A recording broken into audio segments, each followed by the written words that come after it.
தற்போது எதிர்க்கட்சிகள் இது குறித்து பல்வேறு கருத்துக்களை சொன்னாலும் ராம்நாத் கோவிந்துடைய குழு இந்த மார்ச் மாதம் தனது முழுமையான அறிக்கையை அவர்கள் சமர்ப்பித்திருக்கிறார்கள். நாங்கள் எல்லாம் கொடுத்து விட்டோம், இதற்கு மேல் மத்திய அரசினுடைய கைகளில்தான் இது குறித்தான செயல்பாடு இருக்கிறது என்ற கருத்தை திரு ராம்நாத் கோவிந்த் அவர்கள் பரிந்துரைத்திருக்கிறார். இந்த குழுவிலே அமித்ஷா, ஆதித்யராய் சௌத்ரி, திரு NK சிங் மற்றும் பலர், எக்ஸ் விஜிலன்ஸ் கஸ்டடியில் இருக்கக்கூடிய சஞ்சய் கோத்தாரி போன்றவர்கள் இதில் இருக்கிறார்கள். லாமேக்கராக ஹரிஷ் சால்வேயும் பங்கு பெற்றிருக்கிறார். ஆனால் உண்மையில் இந்தியா போன்ற ஒரு தேசத்தில் இது சாத்தியம்தானா? ஒரு முக்கியமான கேள்வி இருக்கின்றது. இப்பொழுது என்ன சொல்கிறார்கள் என்றால், சட்டமன்றத்திலே பல தொகுதிகளாக நீங்கள் நடத்துகிறீர்கள். காஷ்மீரிலிருந்து கன்னியாகுமரி வரை மாறுபட்ட சூழல், மாறுபட்ட களச்சூழல், மாறுபட்ட அரசியல் கட்சிகள், சித்தாந்தம், சீதோசன நிலை, ஈகோசிஸ்டம், இதையெல்லாம் எப்படி முறைப்படுத்த போகிறீர்கள்? சட்ட ஒழுங்கு, காவல்துறை. ஆனால் பிரதமர் இதில் உறுதியாக இருக்கிறார். ஆனாலும் அதில் பல சிக்கல்கள் இருக்கிறது. விவாதிப்போம், வாருங்கள். நம்மோடு பேசுவதற்கு மூத்த பத்திரிகையாளர் திரு பிரியன் அவர்கள் நம்மோடு இணைகிறார். ஐயா, வாருங்கள். காங்கிரஸ் கட்சியினுடைய செய்தி தொடர்பாளராக தோழர் சந்திரசேகரன் அவர்களை வரவேற்கின்றேன். அரசியல் விமர்சகர் திரு ரவிசங்கர் சார், அரசியல் விமர்சகர் தோழர் வாசுதேவன் சார், வாருங்கள். வணக்கம். பிரியன் சார், முதல்ல மூத்த பத்திரிகையாளராக உங்கள் கருத்தை வைங்க சார். இல்லை, அதாவது இந்த ஒரே நாடு ஒரே தேர்தல் அப்படின்றது வந்து இந்த கான்செப்ட் வந்து 82லேருந்தே இருக்குது. பழைய கான்செப்ட் தான் அது. அவ்வப்போது சட்ட கமிஷன் இதை கன்சல்ட் பண்ணுறது, எலெக்ஷன் கமிஷன் இதை வந்து பேசுறது, இந்த மாதிரி விஷயங்கள் தொடர்ந்து நடந்துட்டு தான் தொடர்ந்து போகுது. எங்கே தடை, என்ன பிரச்சனை?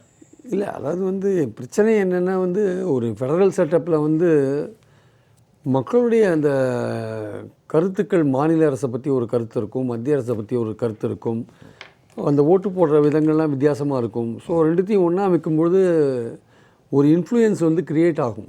அந்த இன்ஃப்ளூயன்ஸ் வந்து மக்களுடைய உண்மையான ஜனநாயக உணர்வுகளை வந்து நசுக்கிற மாதிரி இருக்கும் ஆக்சுவலாக. ஸோ அந்த மாதிரியான விஷயங்கள் நடக்கிறதுனால வந்து காங்கிரஸ் கவர்மெண்ட்டில் வந்து இதை பற்றி சீரியஸாக எடுத்துக்காது இருந்தாங்க ஆக்சுவலாக. பட் இவங்க என்ன நினைக்கிறாங்க, நமக்கு மத்திய அரசுன்னா மக்கள் வந்து நமக்கு தான் ஓட்டு போடுவாங்க, ஸோ அதோடு சேர்த்து மாநில அரசை வச்சா கத்திரிக்காயோடு சேர்த்து புடலங்காயும் வாங்கிடலாம் அப்படின்ற மாதிரி ஐடியாவில் இருக்காங்க ஆக்சுவலாக. யார்? பாஜக. சரி. ஸோ நம்ம மோடி வந்து ஒரு டால் லீடராக இருக்கார், அவருக்கு செல்வாக்கு இருக்குது. ஸோ அவர் பேரை சொல்லி எல்லா எலெக்ஷன்லையும் வின் பண்ணணும். இப்போது மாநில எலெக்ஷனில் தோக்குறாங்க, பார்லிமெண்ட் எலெக்ஷனில் வின் பண்ணுறாங்க, பல மாநில எலெக்ஷனில் தோக்குறாங்க, அப்புறம் வின் பண்ணுறாங்க. ஸோ இந்த மாதிரி அதுவே வந்து ஒரு வித்தியாசமான கண்ணோட்டத்தை காமிக்குது, மக்களுடைய கண்ணோட்டத்தை. ஸோ அப்படி இருக்கும்போது ஏன் ரெண்டுத்தையும் ஒன்றா வைக்கிறீங்க? எல்லாம் மக்கள் வந்து கொஞ்சம் குழப்பமான ஒரு நிலைக்கு தள்ளப்படுவார்கள், அவருடைய ஜனநாயக உணர்வுகள் நசுக்கப்படும். ரெண்டாவது வந்து அது வந்து ஒரு அரசாங்கம் வந்து நடுவில் கவுந்தது வச்சுக்கோங்க, என்ன பண்ணுவாங்க திடீர்னு? அப்போ கட்சி தாவல் தடை சட்டம்னு ஒன்று இருக்காது. பிரியன் சார், அதை பேசுகிறதுக்கு முன்னாடி நீங்கள் ஆரம்ப கட்டத்தில் ஒரு செய்தியை சிறப்பாக சொல்கிறீங்க. இப்போ நான் என்ன கேட்குறேன், ஜனநாயக உரிமைகள் நசுக்கப்படுதுன்னு ஒரு பாயிண்ட்டை நீங்கள் வைக்கிறீங்க. 52, 51, 52, 57, 62 அன்றைக்கெல்லாம் ஜனநாயக உரிமை அடக்கப்பட்டதாக குரல்கள் எழுந்திருக்கிறதா? இப்பொழுது ஏன் இந்த குரல் எழுகிறது? அதான் கேள்வி. அன்றைக்கி வந்து இது சுதந்திரம் பெற்ற இந்தியாவில் பெரிய இஷ்யூஸ்லாம் கிடையாது, காங்கிரஸ் மட்டுமே பெரிய கட்சியாக இருந்தது. அன்றைக்கி எதிர்கட்சிகள்லாம் பெரிய அளவில் கிடையாது ஆக்சுவலாக. இன்றைக்கி வந்து பல்வேறு விதமான ஐடியாலஜிக்கலாக இருக்கிற கட்சிகள்லாம் நிறையா வந்திருக்கு. மாநில கட்சிகள்லாம் பலது பலம் பெற்றிருக்கு. ரீஜனல் ஆஸ்பிரேஷன்லாம் நிறையா கட்சிகள் இருக்குது. மக்கள் வந்து ஒரு மாநில உணர்வுகளோடு ஓட்டளிக்கக்கூடிய ஒரு மனோபாவத்தில் இருக்காங்க. ஸோ அதனால் மக்கள் வந்து மாநில தேர்தலை பார்க்குற கண்ணோட்டம் மாறி இருக்கு ஆக்சுவலாக. ஏன்னா இன்றைக்கி ரீஜனல் லெவலில் மக்கள் வந்து அது வந்து தமிழ்நாடாக இருக்கட்டும், அது வேறு எந்த பிரதேசமாக இருக்கட்டும், தெலுங்கானாவாக இருக்கட்டும், இல்லை வந்து ஆந்திராவாக இருக்கட்டும், தெலுங்கானா விடுங்க ஆந்திராவாக இருக்கட்டும், அது மாதிரி பல மாநிலங்களில் பார்த்திங்கன்னா, ஈவன் யூபியில் கூட பல தடவை மாநில கட்சிகள்லாம் அங்கே வந்துருக்கிறத பார்க்குறோம். ஸோ அப்படிலாம் இருக்கும்பொழுது அந்த மாநில ஆஸ்பிரேஷன்ஸை, ரீஜனல் ஆஸ்பிரேஷன்ஸை நிறைவேற்றுற மாதிரி கட்சிகளுக்கு இருக்கிற பார்வையும், எப்போதுமே ஒரு ரீஜனல் கட்சிக்கு இருக்கிற பார்வையும் மத்தியில் இருக்கிற கட்சிக்கான பார்வைக்கும் கான்ட்ரடிக்ஷன்ஸ், அபிலாசைகள் மாறும் கண்டிப்பாக மாறும். அபிலாசைகள் மாநில கட்சிகளுக்கும் ஐஆர்எஸ். இப்போ காவேரி இஷ்யூவில் வந்து கர்நாடகாவில் இருக்கிற காங்கிரஸுக்கும் தமிழ்நாட்டில் இருக்கிற கட்சிகளுக்கும் நிறைய வித்தியாசம் இருக்கும். கர்நாடகாவில் இருக்கிற பிஜேபிக்கும் தமிழ்நாட்டில் இருக்கிற கட்சிகளுக்கும் வித்தியாசம் இருக்கும். ஸோ மொழி பிரச்சனையிலையும் வித்தியாசம் இருக்கும், நிறையா பல விதங்களில் வித்தியாசம் இருக்கும். ஸோ அதனால் வந்து அந்த மாதிரி இருக்கும்போது ரீஜனல் லெவலில் நிறைய பிளேயர்ஸ் இங்கே வந்தபோது அவங்க ரீஜனல் மாநில அரசு மக்களின் அந்த அவங்களுடைய அந்த உணர்வுகளை பிரதிபலிக்கிற மாதிரியான ஒரு கட்சிகள் இங்கே இருக்கும் பொழுது தேசிய கட்சிகள் வந்து அவங்க வைக்கிற அஜெண்டாவே வேறு மாதிரி இருக்கும் ஆக்சுவலாக. ஸோ அந்த அஜெண்டாக்கும் இந்த அஜெண்டாக்கும் மோதல் வரும்போது கிட்டத்தட்ட மக்கள் வந்து ஒரு குழப்ப நிலைக்கு தள்ளப்படுறதுக்கான வாய்ப்புகள் இருக்குது. ஸோ அந்த மாதிரியான விஷயங்கள் ஜனநாயகத்தில் வந்து உண்மையான ஒரு எண்ணத்தை பிரதிபலிக்கக்கூடிய வகையில் இருக்காது ஆக்சுவலாக. ஆனால் இப்போது சரி, நீங்கள் சொன்ன கருத்து சரிதான், இது எல்லாருடைய கருத்தாகவும் இருக்குது. இப்போ நான் உங்கள்கிட்ட கேட்குறது, இந்த முதல் கருத்தில் பாஜக, பொதுவாக பாஜகவுடைய கருத்துக்கள்லாம் வலதுசாரி சித்தாந்தம், ஹிந்துத்துவா, இப்படியே விமர்சனங்கள் வைக்கப்படுகின்ற போது இதில் அவர்கள் அதிக அக்கறை காட்டுவதன் நோக்கம் எதுவாக இருக்கும் என்று நம்புகின்றீர்கள்? இல்லை நோக்கம் இல்லை, பொதுவான நன்மை தான், ஆனால் அவர்களுக்கு ஏதாவது அபிலாஷைகள் உண்டா? இல்லை, அவங்க சொல்கிற ஒரு விஷயம் என்னென்னா, அடிக்கடி தேர்தல்ன்றது வந்து வளர்ச்சி பணிகளை தடை செய்கிற மாதிரி இருக்குது. என்னென்னு பார்த்தீங்கன்னா வந்து எப்போ பாரு மாரல் கோட் ஆஃப் கண்டக்ட் ஏதோ ஒரு இடத்துல இருந்துகிட்டே இருக்குது. டெவலப்மெண்ட் ஸ்கீம்ஸ்லாம் போக முடியல. ரெண்டாவது செலவு ஜாஸ்தியாக இருக்குது. ஒரு லோக்சபா எலெக்ஷன் நடத்துறதுக்கு 4000 கோடி ரூபாய் செலவாகுது. மாநில எலெக்ஷன்ஸ் அவ்வப்போது ஒரு வருஷத்தில் 2-3 தடவை பல ஸ்டேட்ஸ்க்கெலாம் வந்து போயிட்டுருக்கு. ஸோ வருஷம் முழுக்க ஏதோ வந்து ஏதோ ஒரு ஸ்டேட்டில் வந்து மாரல் கோட் ஆஃப் கண்டக்ட் அமுல் இருந்துகிட்டே தான் இருக்கும். அதனால் வந்து வளர்ச்சி பணிகளை செய்ய முடியல அப்படின்ற மாதிரியான விஷயங்கள் சொல்கிறாங்க. ஆனால் இப்போ மட்டும் இந்த ஒரே மாநிலம், ஒரே நாடு, ஒரே தேர்தல்னு வரும்பொழுது ஒரு லோக்சபா எலெக்ஷன், நீங்கள் மாநில அரசு எலெக்ஷன் வைக்கும்போது பல கட்டங்களாக அது நடக்கும் ஆக்சுவலாக. இப்போவே வந்து சாதாரணமாக தனித்தனியாக நடக்கும்போது 7 கட்டம்லாம் வெஸ்ட் பெங்கால் நடந்தது பார்த்தோம். ஒரே மாநிலம் வரும்போதே பல கட்டங்கள்லாம் நடக்குது. அப்போது இது மாதிரி நீங்கள் பல ஸ்டேட்ஸை ஒரே நாளில் நடத்தும்போது நீங்கள் எத்தனை கட்டமாக நீங்கள் நடத்துவீங்க? கிட்டத்தட்ட 6 மாதம் போகும் போல் இருக்குது. அப்போது முதல்ல ஓட்டு போட்டவர் தான் 6 மாதம் வெயிட் பண்ணி தான் ரிசல்ட்ஸே பார்ப்பான்னு நினைக்கிறேன். அது வந்து பலவிதமான குழப்பங்களுக்கு வழிவகுக்கிற ஒரு விஷயமா கூட இருக்கும். இது இருக்கிறது நீண்ட காலம் ரிசல்ட்ஸ் தெரியறதுக்கு இருக்குல்ல.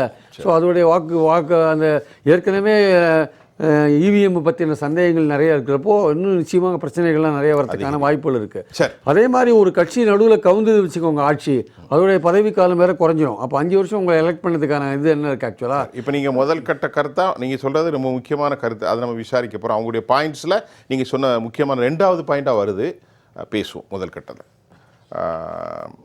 வாசுதேவன் சார், திரு தோழர் பிரியன் அவர்கள் தன் கருத்தை வைத்திருக்கிறார். நீங்கள் என்ன மாதிரி, இது எந்த சாத்தியம், எப்படிப்பட்ட ஒரு இடையூறுகள், அதாவது ஒரு சட்டங்களை கொண்டு வருவது வேறு, அதை நடைமுறைப்படுத்துவதில் பல சிக்கல்கள் உண்டு, இதில் எப்படி பார்க்கின்றீர்கள் உங்களுடைய கருத்து? இல்லை, என்னை பொறுத்த வரைக்கும் பாரதத்தில் பிஜேபி அரசு இருக்கிற வரைக்கும் எதுவுமே சாத்தியம்தான். எல்லாமே சாத்தியம்தான். ஏன்னா நம்ம தான் வந்து டிஜிட்டல் இந்தியா பண்ணினோம். 32 கோடி டிஜிட்டல் ஜன்தன் அக்கௌண்ட்ஸ் நம்ம ஓப்பன் பண்ணி கொடுத்தோம் 3 மாதத்தில். உலகத்திலேயே மிகப்பெரிய ஸ்டாச்சு நம்ம தான் பண்ணோம். 80 கோடி ஜனங்களுக்கு 5 வருஷமாக ஃப்ரீயாக ரேஷன் கொடுத்துக்கிட்டு இருக்கோம். எல்லாமே மெகா ஸ்கீம்ஸ் தான். டிமானிட்டைசேஷன் கூட மிகப்பெரிய பண மதிப்பிழப்பு நடவடிக்கை உலகத்தில் வேறு யாருமே பண்ணாத அளவுக்கு நம்ம தான் பண்ணினோம் அதை. அதனால் இது ஒரு பெரிய விஷயம் கிடையாது. முத்தலாக் நம்ம ஒழிச்சோம், 370 நம்ம தான் ஒழிச்சோம். அதனால் கோவிட் மேனேஜ்மெண்ட், இதை விட மிகப்பெரிய கோவிட் மேனேஜ்மெண்ட்டை இந்தியா மாதிரி வேறு யாருமே பண்ணது கிடையாது. இன்றைக்கி DBT, direct benefit transfer, India மாதிரி வேறு எங்கேயுமே பண்ண முடியறதில்ல. டீடாலரைசேஷன் அப்படிங்கிற வார்த்தையை பேசாமையே நம்ம வந்து டீடாலரைசேஷன் இன்றைக்கி உலகத்தில் பண்ணிக்கிட்டு இருக்கோம். 60 நாடுகள் நம்ம கூட சேர்ந்துக்கிட்டு இருக்காங்க டீடாலரைசேஷன் பண்ணுறதுக்கு. அமெரிக்க ஏகாதிபத்தியம், டாலர் ஏகாதிபத்தியத்தை ஒழிப்பதற்கு டீசென்ட்ரலைசேஷன் நடந்துகிட்டு இருக்கு. அதனால அதை சொல்லுங்க, பொதுப்பணித்துறைகளை வந்து சென்ட்ரலைஸ்ல இருந்து இல்லாம ஆக்குவது நடவடிக்கையும் நடக்கு. அது ஆரம்பத்துல அது ஸோ டாலரைசேஷனை பற்றி சொல்லிட்டு இருக்காரு. இல்லை, இது ஒரு பெரிய விஷயமே கிடையாது. சார் சொன்னார், இப்போ நிறைய மாநில கட்சிகள் இருக்கின்றன, பயங்கரமான புதிய ஐடியாலஜிஸ் எல்லாம் இருக்குன்னுட்டு. அந்த காலத்துலலாம் ஐடியாலஜி இருந்தது. எப்படி ஒரு கம்யூனிஸ்ட் கட்சி இருந்தாங்க, காங்கிரஸ் கட்சி இருந்தது, காங்கிரஸ்க்கு எதிராக சில ஜனசங்க, அது மாதிரி சில கட்சிகள் இருந்தது. அவ்வளோதானே தவிர சுதந்திரா பார்ட்டி இருந்தது, அவ்வளோதான் அப்போ இருந்தது. இப்போ எப்படி இருக்கு? 2 ஐடியாலஜி தான். நாடு முழுவதுமே 2 ஐடியாலஜி. சொல்லட்டுமா? ஒன்று ப்ரோ மோடி ஐடியாலஜி, இன்னொன்று ஆன்டி மோடி ஐடியாலஜி. நீங்க எங்க வேணாலும் போய் பாருங்க, எங்க வேணாலும் நீங்க செக் பண்ணி பாருங்க. அப்படி இல்ல, அப்ப மத்த பார்ட்டிகள் என்ன? ஆமா, எல்லாமே இந்த 2 ஒரு நிமிஷம். காங்கிரஸ் ஒரு 2 அடங்கி போய்டும் சார். காங்கிரஸ் ஒரு ஐடியாலஜி, காங்கிரஸ்க்கு ஐடியாலஜியே கிடையாது சார். அதெல்லாம் வந்து ஆன்டி மோடி, அவ்வளவுதான். அதான் நான் சொல்றேன். அதாவது மோடி வெர்சஸ் நான் Modi, Modi versus anti Modi, anti Modi versus anti Modi. இந்த 2 ஐடியாலஜி தான். மோடி இல்ல மோடியா மோடி இல்லையா? சார் சொல்றாரு காவிரி பிரச்சனை மாதிரி பல பிரச்சனைகள் இன்டர்ஸ்டேட் பிரச்சனைகள்லாம் எப்போ தான் இருக்கல. நேருவுக்கு மட்டும் நம்ம நாட்டின் மேலே ஏதாவது கொஞ்சமாவது அக்கறை இருந்ததுன்னு சொன்னோன்னா அந்த சிந்து நதி நீர்ப்பங்கீடு உடன்படிக்கையை அவர் பண்ணியிருக்க மாட்டார். 1960 ஒரு நிமிஷம் இருங்க. நீங்க இந்த ஒரு நான் கேட்கிறேன், மோடி சொல்ற மாதிரியே பேசுற விவாதம் எடுத்தவொன்னு நீங்க என்ன செய்றீங்க? இன்றைக்கு ஏன் ஒரே நாடு ஒரே தேர்தல் வேண்டாம்னு சொன்னா நேரு ஐடியாலஜி காந்தி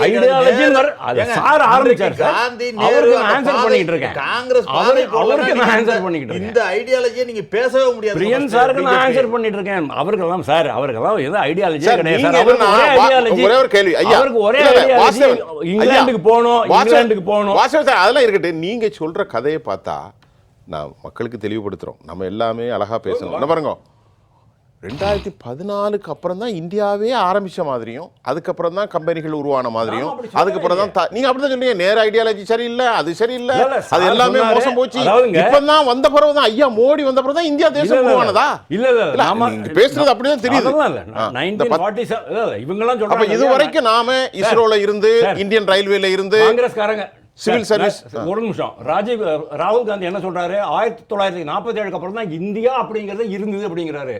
20,000 வருஷமா இந்தியா இருக்கு. பாரதம் அப்படிங்கிறது பாரத வருஷே பரத கண்டே சொல்லிட்டு நாங்க வேதத்துல சொல்லி இருக்கிறது தான் இது. 4000 வருஷம். ஆனா அது வேத காலம் அப்படிங்கிறது வேற சார். ஒரு யுகத்தினுடைய டைம், அந்த ஒரு யுகம்னா எவ்வளவு, அதெல்லாம் உங்களுக்கு இப்போதான் எக்ஸ்பிளைன் பண்ணிட்டு இருக்க முடியாது நான்.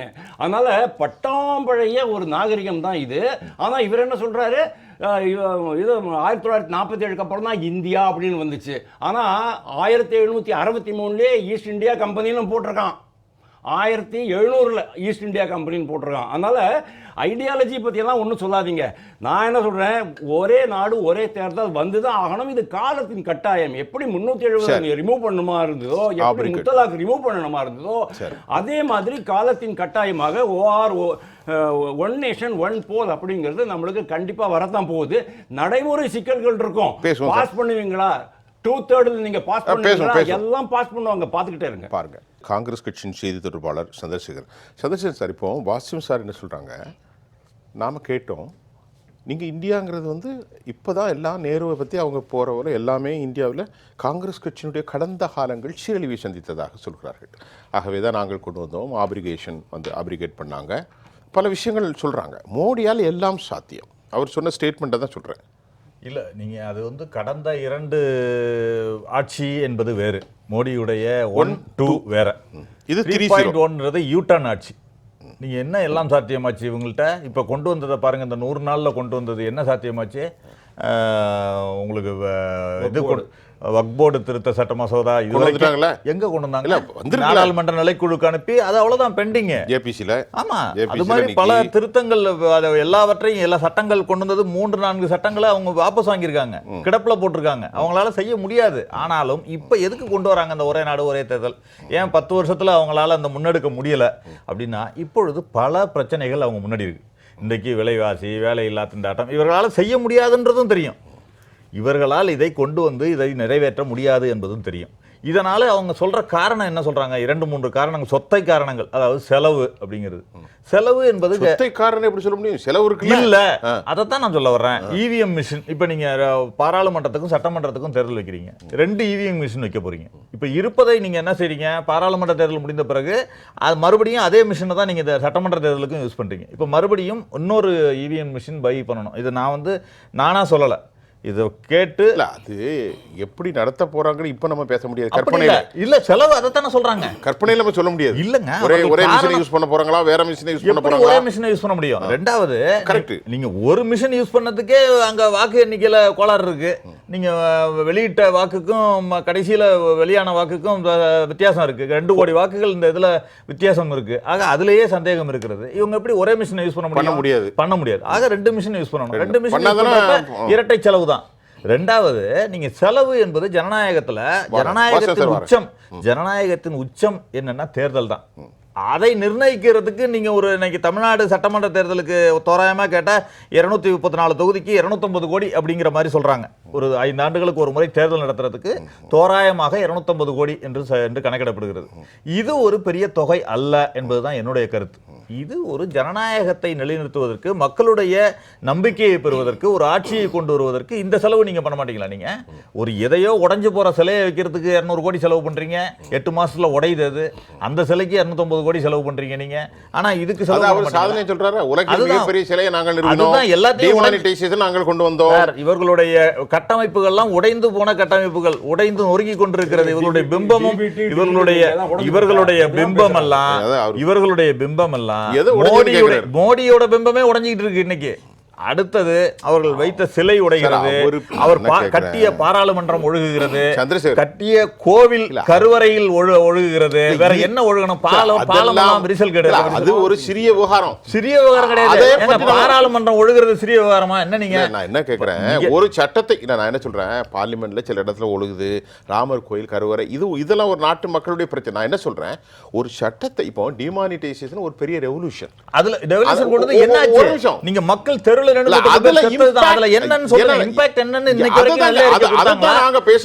வரைக்கும் கொடுத்தார்களா? அதான் கேள்வி. இவர்களுடைய ஒரே சாதனை என்று சொன்னால் இவருடைய பிரெயின் சைல்டுன்னு சொன்னார். அதுதான் என்ன திட்டம் கொண்டு வந்தார் அப்படின்னு கேட்டா, மற்றதெல்லாம் காங்கிரஸ் கொண்டு வந்ததோடைய நீட்சி தான். நீங்க ஜிஎஸ்டியாக இருக்கலாம், மற்ற எல்லாம் இருக்கலாம், அதெல்லாம் இருக்கலாம். காங்கிரஸ் உருவாக்கி வைத்த பொதுத்துறை நிறுவனங்கள்லாம் வித்தாங்க. அதற்கும் நாங்க தான் உருவாக்கி வைக்க விற்க ஆரம்பிச்சுட்டாங்க. அதாவது நீங்க அதில் சில டைலூட் பண்ணாங்களே தவிர விக்கல. இவங்க பொதுத்துறை நிறுவனங்கள் எல்லாவற்றையும் 10 ஆண்டுகள்ல ஏதாவது ஒன்று, இப்ப நெய்வேலி லிக்னைட்டு, ஒரு துப்பாக்கி தொழிற்சாலை, எதையோ ஒன்று உருவாக்கினேன்னு சொல்ல சொல்லுங்க. இன்றைக்கு இவர்கள் விற்றதை தவிர வேற என்ன சாதனை? எதையாவது பொதுத்துறை நிறுவனம் உருவாக்குனாங்கன்னு சொல்ல சொல்லுங்க. இவர்கள் யாரை உருவாக்குனாங்கன்னு சொல்ல சொல்லுங்க. டிஜிட்டல் இந்தியால எப்போ வந்துருச்சு சார்? சார் டிஜிட்டல் இந்தியால இன்னைக்கு இல்ல. நீங்க சார் ஆமா என்னைக்காவது சொல்லுங்க. இன்னைக்கு சார் எங்க போறீங்க சொல்லுங்க. ஒரு நிமிஷம் சார். அதே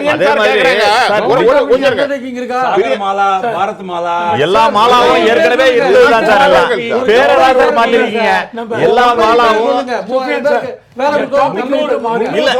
எல்லா மாலாவும் இருந்ததுதான். இவர்கள் பெயரை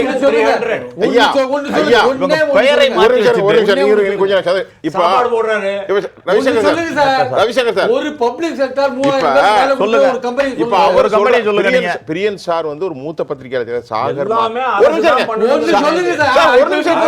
இப்ப எப்படி போறீங்க? என்ன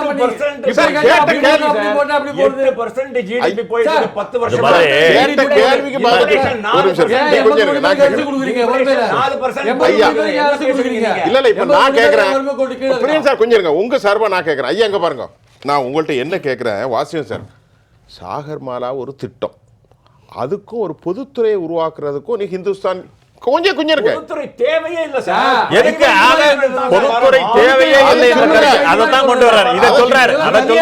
அதாவது இவங்க எல்லாரும் தனியாரிடம் கையேந்தி நிற்க வேண்டும். மக்கள் அரசாங்கத்தில் இருந்து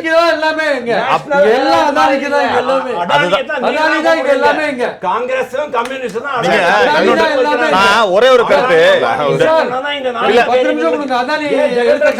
இந்த விஷயத்துல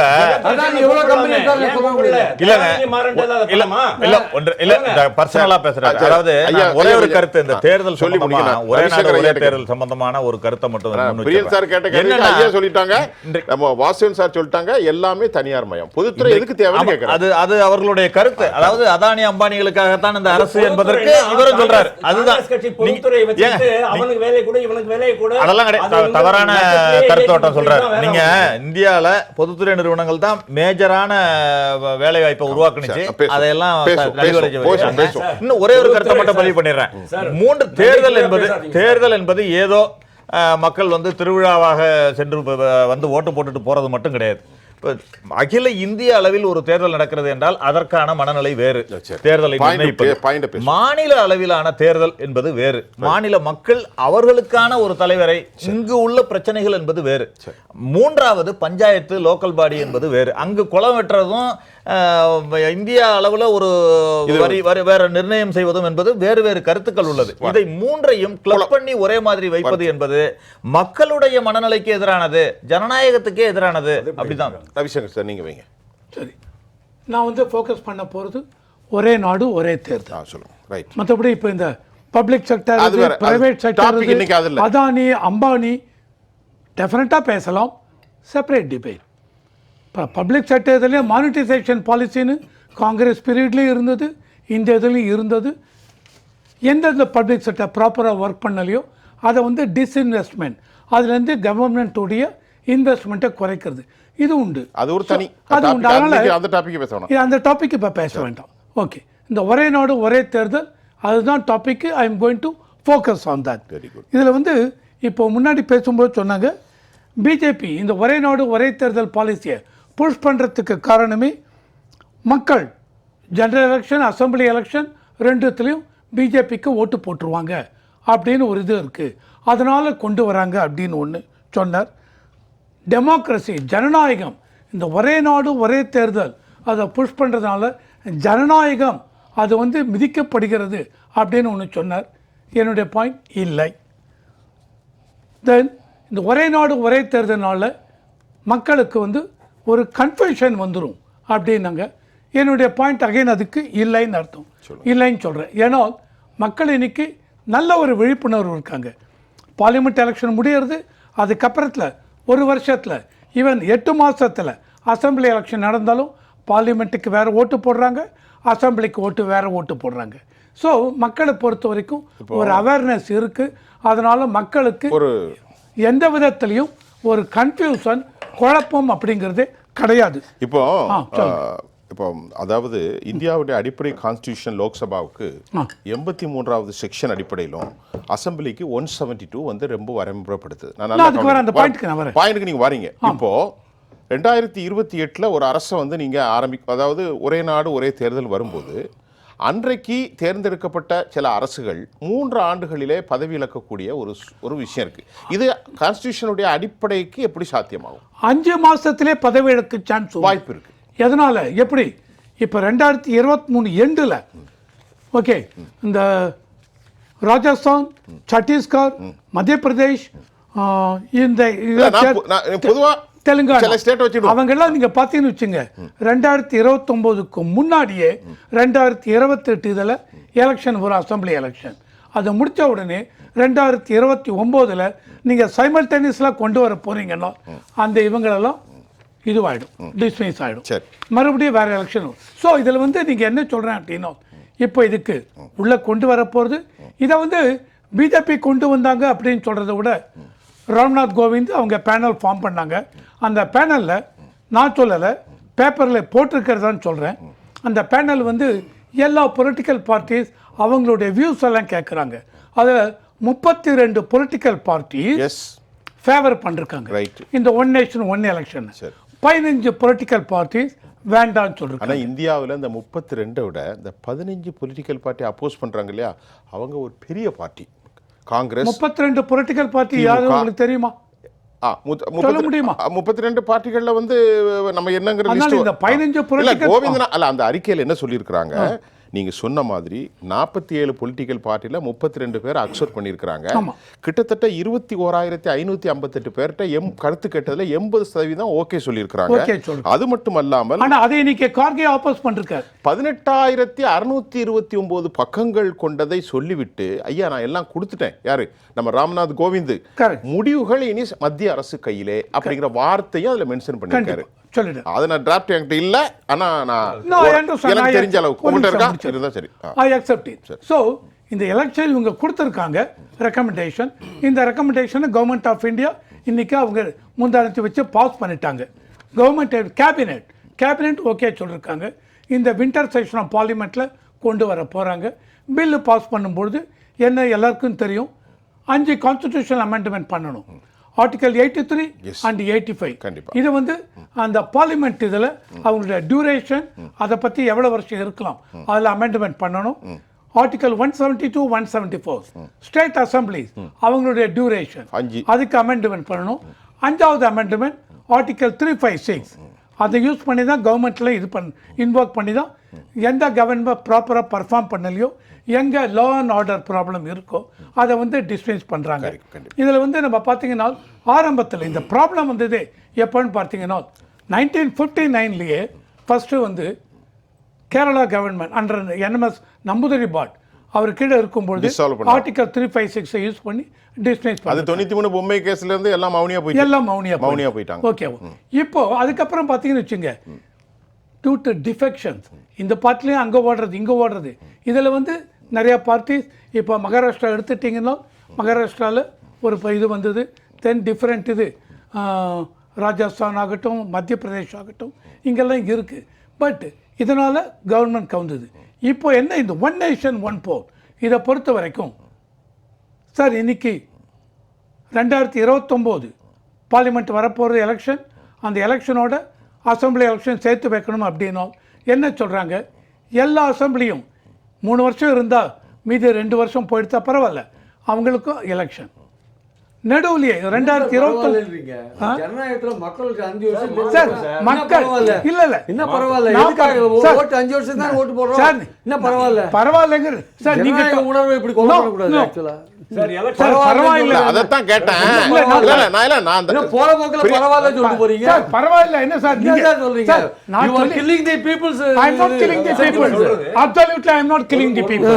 சார் என்னோட சும்மா வந்து ஏதோ போற போக்குல ஏதோ ஒண்ணு பண்ணிட்டு சொல்லிட்டு போலாம் ஒரு போற பக்கத்துல நான் சொல்லி வரல ஆனா நீங்க பேசுறது எல்லாத்தையும் நான் ஒத்துக்கணுங்கிற இல்ல. அவசியம் இல்ல இல்ல. நீங்க பேசுறது எல்லாம் நான் ஒத்துக்கணும் அவசியம் இல்ல அதான் நீங்க ஒத்துக்காதீங்க நீங்க ஒத்துக்க வேண்டிய இப்போ அவசியம் இல்ல ரவிசங்கர் நான் மறுபடியும் சொல்றேன் சார் நான் விவாதம்ன்றது ஒருத்தர் பேசுறது மட்டும் கேட்க இல்ல சார், நான் கிடையாது பேசுறது விவாதம்ன்றது குறுக்க பேசுவோம் இந்த எலக்ஷன் குறுக்க பேசுறது தான் விவாதம் சரி குறுக்க அது பேசுவோம் பரவாயில்ல. சார் இப்போ நான் பேசும்போது பேசுங்க நான் பேசும்போது நீங்க குறுக்க வாங்க சார் நீங்க வாங்க, தாராளமா குறுக்க வாங்க. பேசுங்க சரி. நான் பேசும்போது நீங்க நான் குறுக்க பேசும்போது நீங்க நீங்க கத்துங்க. பேசும்போது குறுக்க வருவோம் தப்பா இருந்தா வாங்க, வருவோம் வாங்க ஐ டோன்ட் கேர் ஆமா அதான் சொல்றேன் போற போக்குல ஏன் பேசிட்டு போறீங்க நான் போற போக்குல ஏன் பேசிட்டு நான் போறீங்க போற போக்குல 2 வருஷத்துக்கு பேசல. மக்கள் தேர்ந்தெடுக்கிறது 5 நான் வருஷத்துக்கு சார், மக்கள் தேர்ந்தெடுக்கிறது 5 வருஷத்துக்கு நான் அவர்ட்ட போற கேட்கிறேன். போக்குல இல்ல பேசிட்டு போறீங்க சார், இன்னைக்கு இந்த கொண்டு வராங்கன்னு வச்சுங்க இந்த கொண்டு வரதுல அமெண்ட்மெண்ட் பண்ணணும் அமெண்ட்மெண்ட் பண்ணும்போது இப்ப நேற்று வரைக்கும் என்ன சொன்னாரு சமாஜ்வாதி பார்ட்டி அகிலேஷ் அவங்க எல்லாருமே ஒத்துண்டாங்க இன்னைக்கு என்ன சொல்றாரு காங்கிரஸ் இந்த ஒன் நேஷன் ஒன் போலியை ஒத்துக்கவில்லை ஆனால் அகிலேஷ் என்ன சொல்றார் எல்லா பொலிட்டிக்கல் பார்ட்டியும் கூப்பிட்டு கன்சென்சஸ் அரே பண்ணுங்க அப்படின்னு அவர் அகிலேஷ் பேசுவோம். இப்போ நீங்கள் ஒரு சார் பேசும்போது ரவிசங்கர் சார் சொன்னீங்க நீங்கள் அரசியலமைப்பு சட்டத்துக்கு உட்பட்டு பேசணும் அது பரவாயில்லை என்று அவர் சொன்னதை நீங்கள் மறுத்தீர்கள். பிரியாம்பிளில் கான்ஸ்டியூஷனில் வந்து 5 ஆண்டுகள் என்பது தான் கொடுக்கப்பட்டிருக்கிறது. நீங்கள் சொன்னதும் ஏற்புடைய கருத்து தான். அதை எப்படி அவர்கள் அமெண்ட்மெண்ட் பண்ண போகிறார்கள்? இதில் சிக்கல் நிறையா இருக்குது. முதல் தடவை வந்து எல்லாத்தையும் சிங்க்ரனைஸ் பண்ணும்பொழுது சிலது இப்போ அடுத்த வருஷம் நவம்பரில் தான் பீகார் எலெக்ஷனு அவன் வந்து 30 தான் முடியும். அவனை நீங்கள் வந்து முன்னாடி கொண்டு வரணும் 29 பண்ணுறதுன்னா அப்புறம் அவனுக்கு வந்து 1 வருஷம் போகும். இன்னொரு சில பேருக்கு வந்து முன்னாடியே முடிஞ்சிடும். அவனுக்கு 6 மாதம் நீங்கள் பிரசிடென்ட் ரூலுக்காக போட்டு வெயிட் பண்ண அப்போ பிரசிடென்ட் ரூல்னால் இன்டெரக்டாக மத்திய அரசோட ஆட்சி தான் அது. எப்படி இப்போ அவனை இவனை நீடிக்க முடியாது. நீங்கள் இதே ஆட்சியை நீடிச்சிங்கன்னா மேண்டேட்டுக்கு மீறி போகும். அது ஆக்சுவலாக 5 வருஷத்துக்கு மேலே போக முடியாது 5.5 வருஷம். அப்போ 6 மாதம் பிரசிடென்ட் ரூலாக இருக்கும். அது எப்படி மத்திய அரசோட ஆட்சியை நீங்கள் ஒத்துக்க முடியும்? ஒத்துக்க முடியாது. அது ஒத்துக்க முடியாது. அவனை 1 வருஷம் முன்னாடி கொண்டுறீங்க. இவனுக்கு 6 மாதம் ஒரு பிரேக் ஒரு இது வருது எக்ஸ்டென்ஷன் வருது. அதை இவனை நீங்கள் வீட்டுக்கு அமிச்சிட்டு 6 மாதம் பிரசிடென்ட் ரூலை கொண்டு வருவீங்களா? இல்லை இவன் 4 மாதம் எப்படி நீட்டிப்பீங்க? அதுக்கான வாய்ப்பே கிடையாது. அதுக்கு மேண்டேட் கிடையாது. அவனுக்கு நிறைய குழப்பம் வருது. நிறைய குழப்பம் இருக்குது. மேண்டேட் கிடையாது. ரெண்டாவது நடுவில் ஒரு கவர்மெண்ட் கவுந்ததுன்னா நீங்கள் வந்து இமீடியட்டாக எலெக்ஷன்ஸ் வைக்க வேண்டிய கட்டாயம் எத்தனை நாள் நீங்கள் நீட்டிச்சிட்டு இருப்பீங்க? ஆனால் வைக்கலான்னு அவங்க கோவிந்த் வைக்கலாம் அப்படிங்கிறாங்க. அதோட பதவி காலம்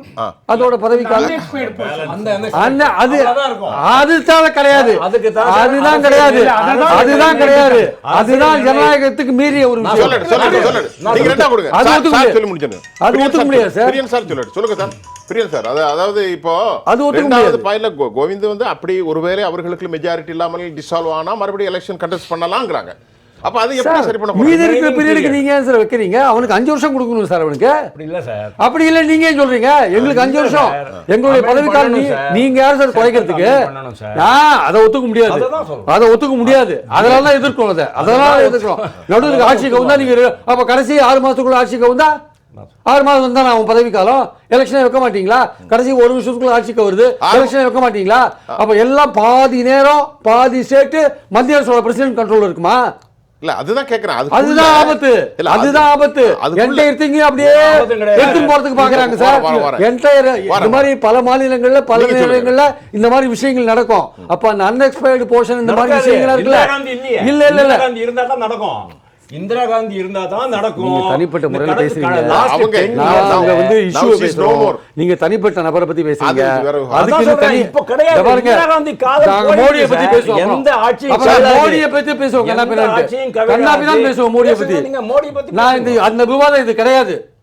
நீங்க இந்திரா காந்தி பத்தி ஏன் பேசுறீங்க? நான் இந்திரா காந்தி ஏன் இந்திரா காந்தி பத்தி பேசுறீங்க? இந்திரா காந்தி பத்தி சொன்னது சார், நான் இந்திரா நிறுத்துங்க காந்தி சார். தான் இந்த நான் பேசல சார், நான் பேசல. Sir, problem. சார், நான் பேசல. சார், இருங்க சார். நான் சார், பேசல. இந்த problem. தனிப்பட்ட நபரை இவர் கையில் எடுக்காத நான் பேசுறேன். கண்டிப்பா இந்திரா காந்தி வா, தான். வா, வா, வா, நான் அவரு பேச மாட்டேன். சொல்லுங்க. அது இப்ப நான் வார்த்தை உங்கள்ட்ட சொல்றேன். கேட்கிறேன். இல்ல, ஒரு நிமிஷம் இருங்க. அவர்ட்ட நான் கேட்டுக்கிறேன். இந்திரா சார், கொஞ்சம் இருங்க. பிரியங்கா, எதுக்கு இந்திரா காந்தி பேர் எடுக்கிறீங்க? Sir, right. தனிப்பட்ட முறையில் பேசாதீங்க. இப்ப எதுக்காக நான் தனிப்பட்ட ரைட். முறையில் எடுக்கிறீங்க? சார், இப்போ இது இந்திரா காந்தியை பத்தின விஷயம் இல்ல. காந்தி தான் காரணம் நான் சொல்றேன். உங்க மோடி தான் காரணம். இந்தியாவை அடிமை இந்தியாவை அடிமைப்படுத்துறது உங்க மோடி தான். சரி, எல்லா இப்போ- விதமான அரசியல் சரி, சட்டம் இது ஒரு- இடி என்ஃபோர்ஸ்மெண்ட் சிபிஐ எல்லாம் நான்- பயன்படுத்தி பயமுறுத்துறது உங்க மோடி தான். ஐயா, பிரியன் ஆ, சார், சொல்லுங்க அப்படி பிரியன் ஆமா, சார், உங்க மோடி தான் வாங்க, அப்படி வாங்க. அப்படி வரதில்லை ஓ, இருக்கு. point இது வாங்க. தேவையில்லாத விவாதம். பிரியன் சார், இப்ப நான் இது பிரியன் சார், தேவையில்லாத விவாதம். பிரியன் சார், ஈடி ஈடி எங்க சார் வந்து சார், ஓவர் ஓபில ஈடி இப்ப எங்க போச்சு? ஈடி இப்ப எங்க போச்சு? சிபிஐ ஏன் கூண்டு கிளியாச்சு? சிபிஐ நாடு நான் அதை பேச ஒரே நாடு சார், ஒரே இவரை தேர்தல் நிறுத்துங்க இல்லாத சார். சார், இருங்க சார், இருங்க சார். சார், பிரியன் சார், நான் கேட்கிறேன் இவர் கொஞ்சம். வந்து சும்மா தேவையில்லாம சார், ரைட். இப்ப நான் இப்படி திரும்பிக்கிறேன் வேணா, அவர் நீங்க பேசிட்டு திரும்ப வாங்க. வாங்க. வாங்க, சார், பேசுங்க, முடிங்க. சார், பிரியன் சார், நான் இப்ப கேட்கிறது தெரியல, இவர் பக்கா இல்ல, பிஜேபி அவர் உட்கார வச்சிருக்கீங்க. பிஜேபின்னு போடுங்க இல்ல, அவருக்கு. நான் என்ன சொல்றேன், நம்ம தனிப்பட்ட ஆளை பத்தி நம்ம பேசலாம். Right, right. இஷ்யூ பத்தி தான் ரைட், பேசலாம். ரைட். இருங்க சார், இஷ்யூ இருங்க பத்தி சார், தான் இருங்க சார். பேசலாம். விவாதம். சார், ஒரு நிமிஷம். நான் என்ன பேசுறேன்? சார், அண்ணன் வாசன், வாசன், கொஞ்சம் சார் இவர் உரிமையா பேசக்கூடாது. இந்திரா காந்தியை பத்தி நீங்க சரி, ஆன்டி ரைட். காங்கிரஸ் அவர் உட்கார பேச வேணாம், வச்சிருக்கீங்க. விடுங்க சார், அது விட்டுருங்க. அது இருக்கட்டும், அவர் ஆன்டி காங்கிரஸா இருக்கலாம். இஷ்யூ வேறங்க. ரைட். இப்போ நான் என்ன கேட்கிறேன், வாசுதேவன் சார், இப்போ பிரியன் சார்ட்ட என்ன கேட்கிறேன், இப்போ ராஜ்யசபால 112, லோக்சபாவில் 292, 364 இடங்கள் தேவை. ஆனால் அவர்களுடைய கோலிஷன் பார்ட்னர்ஸ் டிடிபியும் ஐக்கிய ஜனதா தளமும் மௌனியாக இருக்கிறார்கள். ஜெகனும் பட்நாயக்கும் என்ன இவர்களுக்கு பிஜேபிக்கு எதிராகவே இருக்கிறார்கள்.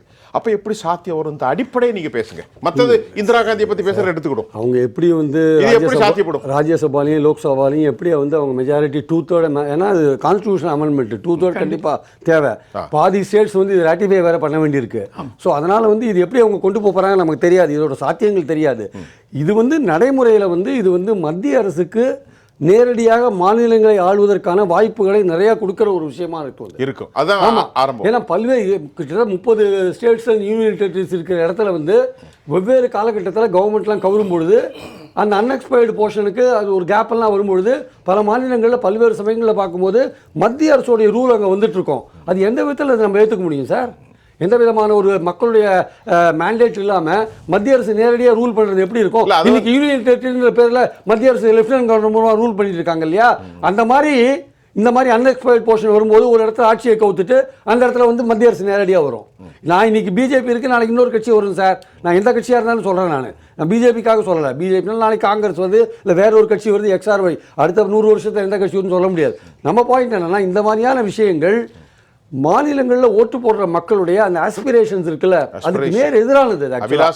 நான் வந்து எதுக்காக வந்து அப்ப இருந்த நிலைமை இப்போ இருக்கா நீங்க? அப்போ வந்து நிறைய நேஷனல் பார்ட்டிஸ் இருந்தது. இன்னைக்கு வந்து பல்வேறு மாநிலங்களில் ரீஜனல் பார்ட்டிஸ் தான் ரூல் பண்ணுது. அவங்க மாநில மக்கள் உணர்வை பதிவிக்கிறாங்க.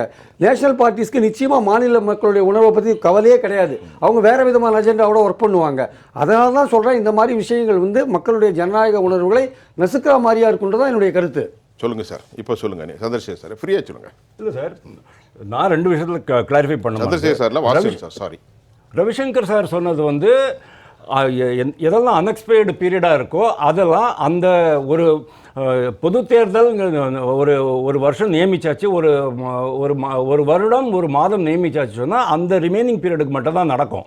ஆனால் அந்த தேர்தலில் கூட மக்கள் தான் வாக்களித்து அரசை நியமிக்க போகிறாங்க அப்படின்னு தான் ரவிசங்கர் சொன்னார். கரெக்டாக சார்? இது ஒரு விஷயம். நான் இந்திரா காந்தியை பற்றி சொன்ன காரணம் என்ன அப்படின்னு கேட்டால், இந்திரா காந்தி வந்து தன்னுடைய அரசியல் லாபத்துக்காக எந்த ஒரு நியாயம் ஜஸ்டிஃபிகேஷன் இல்லாமல் தாறுமாறாக இருக்கிற கட்சி, ஏன் கருணாநிதி ஆட்சியை கூட தான் அவங்க எல்லாமே இன்னைக்கு ஒரு நிமிஷம். இப்ப நம்ம நிதானமா பண்ணாதான் மக்களுக்கு புரியும். பட்னாவிஸினுடைய அரசாங்கத்தை அங்க சிண்டையை கொண்டு வந்தீங்களே, ஆரம்பத்தில் பால் சாஹிப் அவர் சிவசேனாவுடைய கட்சி ஆட்டு இருந்துச்சு, என்சிபியை உடைச்சிங்களே, இது எந்த யார் உடைச்சது சார்? அவங்களே என்ன பேச்சு? இந்திரா காந்தி 356 உடைச்சாங்க. இதெல்லாம் நீங்க என்கிட்ட கேட்க கூடாது சார். யார் உடைக்கல நீங்க சார்? தான் இந்திரா காந்தி 356 கொண்டு வந்தாங்கனால் பிஜேபி செய்யவில்லையா? இல்ல இல்ல 356 क्वेश्चन வராது. இல்ல 356 ஒரு ட்ரிப் கூட அவர் வந்து பண்ணது கிடையாது. ஏன்னா சுப்ரீம் சுப்ரீம் கோர்ட் 356 அது வேற, அது முடியாது. அதுக்காக தான் சொல்றேன், இந்திரா காந்தி பீரியட்ல இருந்த அந்த நிலைமை இப்போ கிடையாது. அதனால எங்கெங்கெல்லாம் வந்து அன்எக்ஸ்பயர்டு பீரியட் ஆஃப் அசெம்பிளி இருக்குதோ அதெல்லாத்தையும் சிங்க்ரனைஸ் பண்ணி கொண்டு வந்துருவாங்க, அவ்வளவுதான். ஆனா எவ்வளவோ மாநிலங்கள்ல மத்திய அரசுக்கும் மாநில அரசுக்கும் தேர்தல் நடக்கும்போது மாநில அரசுக்கு வேற மாதிரி மத்திய அரசுக்கு வேற மாதிரி எவ்வளவோ இடத்துல வாக்களிச்சிருக்காங்க மக்கள் நீங்க முட்டாள்கள் நினைச்சுக்காதீங்க. அதுதான் சொல்லுவாங்க. சொல்லுங்க. இன்னைக்கு நீங்க ஜனநாயகத்துல வந்து ஒரேன்ற வார்த்தையே ஃபர்ஸ்ட் ஜனநாயகத்துக்கு எதிரானது. அதாவது ப்ளூரலிஸ்டிக், ஆமா, பன்முகத்தன்மைக்கு எதிரானது. இந்திய நாடு, இந்தியா போன்ற கிடையாது. ஒரே நாடு, ஆனா கல்ச்சர் ஒரே கல்ச்சர் கிடையாது, ஒரே மொழி கிடையாது. ஒரே மொழி இருக்கு. நீங்க அதான் சொல்றீங்க. ஏங்க அங்க பாஜக எடுத்துட்டு போறது அதுதாங்க. பாஜக RSS ஐடியாலஜி என்ன ஐடியாலஜிங்கிறீங்களா? ஒரே ஐடியாலஜி அதுதான். எல்லாத்தையும் அழிச்சிட்டு ஒரே கல்ச்சர், ஒரே மொழி, ஒரே இனம், இதேதான் இருக்கணும். கடைசியில ஒரே தலைமை, ஒரே கட்சி. சர்வாதிகார ஆட்சி. அதாவது இது வந்து ஒரே என்பதே சர்வாதிகாரத்தை நோக்கி நகர்கின்ற ஒரு நகர்வு தான்.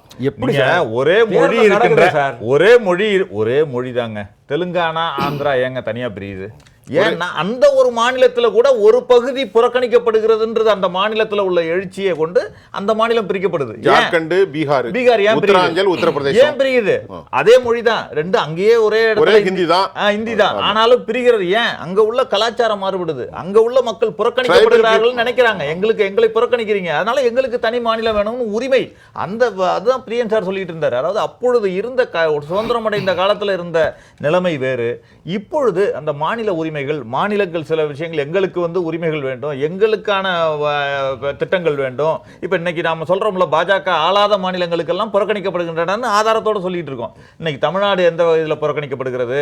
தமிழ்நாட்டையே நீங்க ஒரு மாநிலம், தேர்ந்தெடுக்கப்பட்ட ஒரு மாநிலம், முதலமைச்சர் இருக்காரு, நிர்வாகம் இருக்கிறது. ஆனால் ஒரு கவர்னர் வந்து அந்த மாநிலத்துக்கு எதிராக ஒரு தேர்ந்தெடுக்கப்படாத ஒரு அப்பாயிண்டி, அவர் இன்னைக்கு உட்கார்ந்து அரசியல் பண்ணிட்டு இருக்காரு, அங்க அரசியல் பண்ணிட்டு இருக்காரு. இந்த லெவல்ல இப்படியே இருக்கிறப்ப அப்பாயிண்டிக்கு ஹேஸ் a power. அதுதாங்க அந்த அப்பாயிண்டிக்கு ஹேஸ் a power. அதுதான் அந்த பவரை கொடுக்கிறதுக்கு தான் இந்த ஒரே நாடு ஒரே தேர்தல்ங்கிறது தானே எங்க குற்றச்சாட்டு. நீங்க ஒண்ணுமே இல்லாதப்பவே இந்த பவரை நீங்க வச்சுக்கிட்டு பண்றீங்கன்னு சொன்னா, நாளைக்கு ஒரே நாடு ஒரே தேர்தலை கொண்டு வந்து திணிச்சு அதன் மூலமாக மாநில உரிமைகள் அத்தனையே நசுக்க போறீங்க. நீங்க அதைத்தான் நீங்க கொண்டு வரீங்க. மக்களுடைய மேண்டேட்டுங்க. நீங்க இந்த மாநிலத்துக்கு, நீங்க தேசிய கட்சிகள் கூட இன்றைக்கு காங்கிரஸ் கூட அதுல மாறுபட்ட கருத்துக்கள் இருந்தது உண்டு.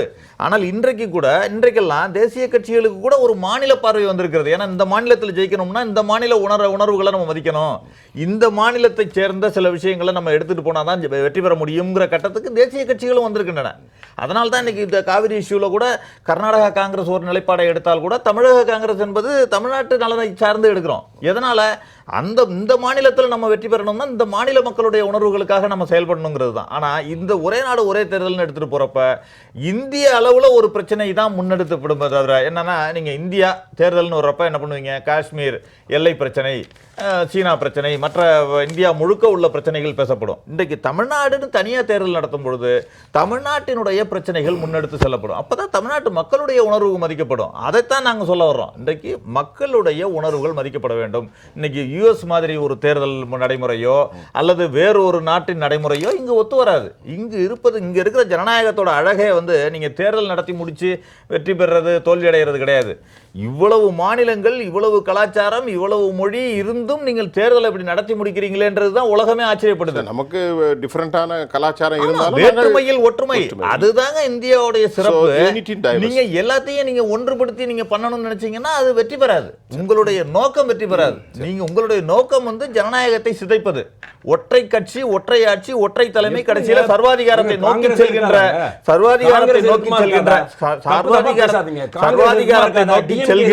இந்த செயல் தான்.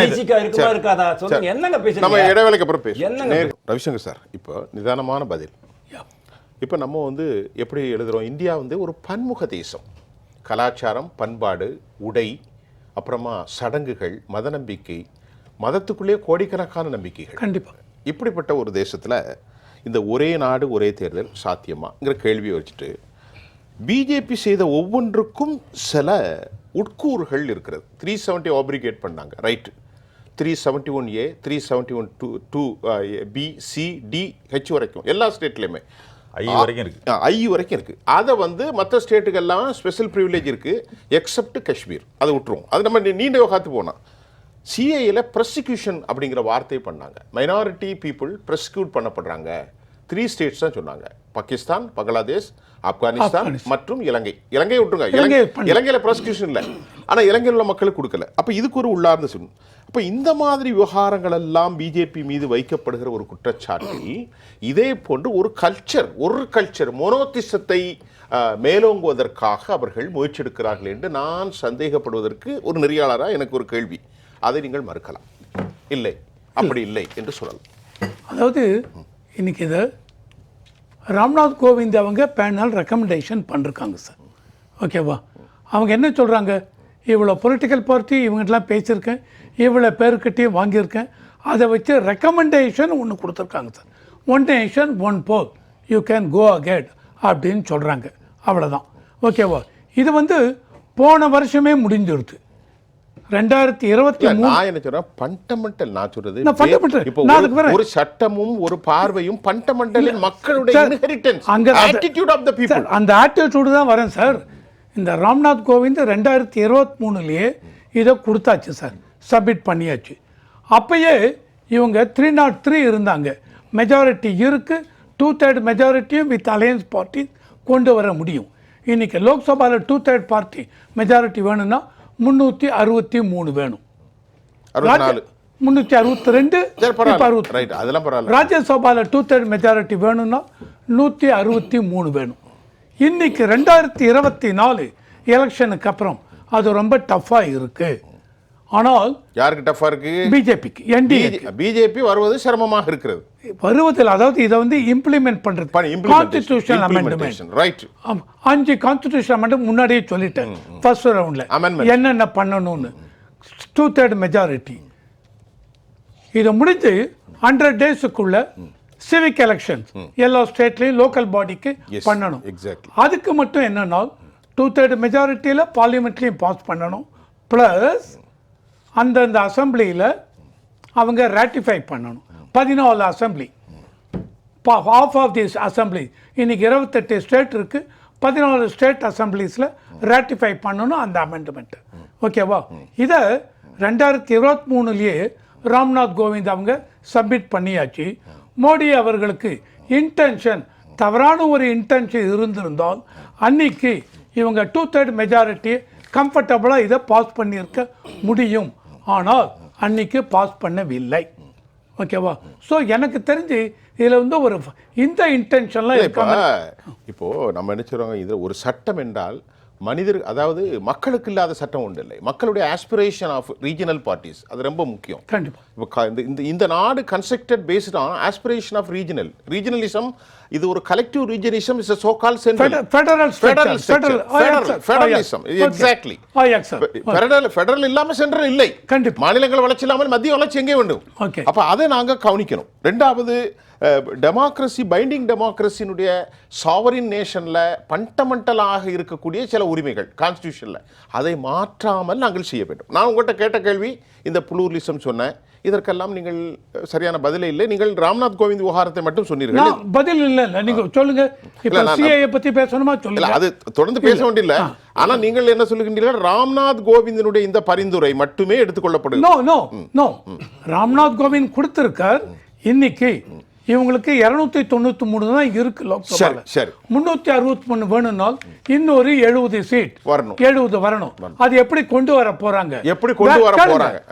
வேற ஏதாவது பொலிட்டிக்கல் பார்ட்டிஸ் சப்போர்ட் பண்ணாங்க அப்படின்னா அப்ப அந்த பொலிட்டிக்கல் பார்ட்டி, அவங்க ரீஜனல் பார்ட்டியா இருக்கலாம், இந்த பார்ட்டியா இருக்கலாம், அவங்க சப்போர்ட் பண்ணி 2/3 மெஜாரிட்டியில இது பார்லிமெண்ட்ல பாஸ் ஆச்சு அப்படின்னா அப்ப என்ன எடுத்துக்கிறது, அந்த பொலிட்டிக்கல் பார்ட்டி எந்தெந்த ஸ்டேட்டை ரெப்ரசன்ட் பண்றாங்களோ அவங்க இதுக்கு ஆதரவா ஆனா நாம அப்படி இல்லைன்னு மறுக்க முடியாது, அதற்கான சாத்தியமும் இருக்கிறது. இருக்கு. அப்படி இல்லைன்னு வச்சுங்க, பார்லிமெண்ட்ல அடி வாங்கிட போறது, ஒன் நேஷன் கொண்டு வர போறது இல்லை, அவ்வளவுதான். பிரியன் சார், நம்ம இந்த தலைப்புல சுருக்கமா நிறைவு கருத்து. இல்லை, அதாவது வந்து ஸ்டேட்ஸோட இது ராட்டிஃபிகேஷன் ஏன் வேணும்னா காமன் ஓட்டர் லிஸ்டாக இருக்குது. மாநகராட்சி எலெக்ஷன் நடத்துறது வந்து மாநில தேர்தல் கமிஷன் கண்டிப்பாக. அதனால் கண்டிப்பாக ஸ்டேட்டோட ராட்டிஃபிகேஷன் இல்லாத இது பண்ண முடியாது. பாதிக்கு மேற்பட்ட ஸ்டேட்ஸ் வந்து ராட்டிஃபை பண்ணணும். இன்றைக்கி வந்து கிட்டத்தட்ட பார்த்திங்கன்னா 28 ஸ்டேட்டு 8 யூனியன் டெரிட்டரி இருக்கீங்க. ஸோ இந்த 36 இடங்களில் வந்து இந்த ஸ்கீம் அமலுக்கு வந்ததுன்னா ஏதாவது மாநிலங்களில் ஒரு ஆட்சி கவருது, இன்னொரு ஆட்சி வருது, இந்த கேப் எல்லாம் வரும் இல்லையா? இந்த கேப் எல்லாம் எப்படி ஃபில்லப் பண்ண போகிறாங்கன்றது தெரியாது. 2.5 வருஷத்துக்கு ஒரு தடவை பண்ணுறாங்களா, 2.5 வருஷத்துக்கு ஒரு தடவை ஒரு எலெக்ஷன் வைக்கலாம் அப்படின்ற ஒரு ஐடியா இருக்குது. 2.5 வருஷம்னு ஒரு ஐடியா இருக்குது. அப்போ வந்து ஒரு வருஷத்தில் ஒரு ஆட்சிக்கு வந்ததுன்னா மறுபடியும் 1.5 வருஷம் என்ன பண்ணுவாங்க? அந்த 1.5 வருஷத்துக்கு தான் ஒரு எலெக்ட் பண்ணுறாங்க அப்படின்னா அப்போ அடிக்கடி எலெக்ஷன் வந்து என்ன பண்ணுறது? செலவு கட்டுப்படுத்துறது எப்படி வரும்? ஸோ இந்த மாதிரி 36 states union territories and states இருக்கிற இடத்துல இந்த மாதிரி பலவிதமான சிக்கல்கள் வரும். நீங்கள் காசை கட்டுப்படுத்துறேன்னு போயிட்டு அதிகமாக காசு செலவழிக்க வேண்டிய அவசியம் வரும். பாதுகாப்பு அப்படின்னு போயிட்டு பாதுகாப்புக்கு நிறைய டெப்ளாய் பண்ண வேண்டிய அவசியம் வரும். பல கட்டங்களாக தேர்தல் நடத்த வேண்டியது, ஒரு கட்டம் 2 கட்டம் இல்லை. ஸோ ஒரு ஜனநாயக உணர்வுகள் அடிபட்டு போய், நீங்கள் எதிர்பார்க்குற காஸ்ட்டும் அடிபட்டு போய், பாதுகாப்பு கொடுக்க முடியாத நிலை உருவாக்கி 6 மாதம் ஒரு இடத்துல திருப்பி மறுபடியும் இதே மாதிரி தான் மாடல் கோட் ஆஃப் கண்டக்ட் எங்கேயாவது ஒரு இடத்துல இருந்துட்டே இருக்கும். ரைட். இது ஒன்றும் மாறுதல ஒன்றும் கொண்டு வராது. வாசுதேவன் சார்ட்ட கேட்குறேன், அவர் சொன்னதுக்கு ஒரே சுருக்கமான பதில். அவர் சொன்ன நான் சொல்லிடுறேன், சுண்டக்காய் கால் பணம் செமக்கூலி முக்கால் பணம். அப்படி கிடையாது. இப்போ இதான் கேள்வி. அப்படி கிடையாதுன்னா நீங்க சொல்லிருங்க ஷார்ட்டா. அப்படி பிரியன் சார் சொன்னது நான் நிறைய சொல்லல. அப்படி கிடையாது. அதாவது இதில் வந்து இவர் சந்திரசேகர் சார் சொல்லிட்டு இருந்தார் இல்லையா, கலாச்சாரம் இருக்குது, மொழி இருக்குது, மதம் இருக்குது, ஜாதி இருக்குது, இதெல்லாம் ஏன் இவ்வளோ இருக்கிறீங்க? ஒரு மொழிக்கும் தனித்தனியாக தேர்தல் நடத்தணுமா, இல்லை ஒரு ஜாதிக்கும் தனித்தனியாக தேர்தல் நடத்தணுமா? எல்லாரையும் சேர்த்து கூட்டிகிட்டு போகிறதால இந்திய தேசம். இந்திய தேசம் அப்படிங்கிறது எல்லாம், அதாவது காங்கிரஸ்காரங்க வந்து எல்லாமே பிரித்து தான் பார்க்குறாங்க. மொழிவாரி மாகாணங்கள் பிரிச்சுட்டாங்க. இப்போ அடுத்தது இந்த ஜாதி பிரிவினை பண்ணுறதுக்கு எல்லாம் சார் என்ன சொல்கிறாரு, ஜனநாயக உணர்வுகள் அடிபட்டு விடும் அப்படிங்கிறாரு. எப்படி சார் அடிபட்டு விடும்? எலெக்ஷன் தான் நடக்க போகிறதே. டிஎம்கே வந்து வழக்கம் போல காசு கொடுத்து ஓட்டு வாங்கிட்டு ஜெயிச்சு வந்துட போகிறாங்க. உதயநிதி முதல்வர் ஆயிட போறாரு. உதயநிதியை பற்றி நாங்கள் நிறைய பேச போகிறோம். அந்த டாபிக்ல நீங்க பேசுங்க. டிகே சிவகுமார் கர்நாடகால ஆட்சி பிடிச்சிட்டு போறாருங்க. மக்கள் வாக்களிச்சாங்க போறாங்க. எப்படிங்க கர்நாடகால டிகே சிவகுமார் ஒரே குழப்பமா இருக்கு சொல்றேன். அதாவது காங்கிரஸுக்கு ஏதோ காணா போயிடும், டிஎம்கே காணா போயிடும், ஏடிஎம்கே காணா போயிடும், அப்படிலாம் ஒண்ணுமே காணா போகுது. எல்லா கட்சிகளும் சிறப்பா இருக்கும், ரொம்ப பிரமாதமா போகும். நாடு மொத்தமா ஒருங்கிணைக்கப்படும்.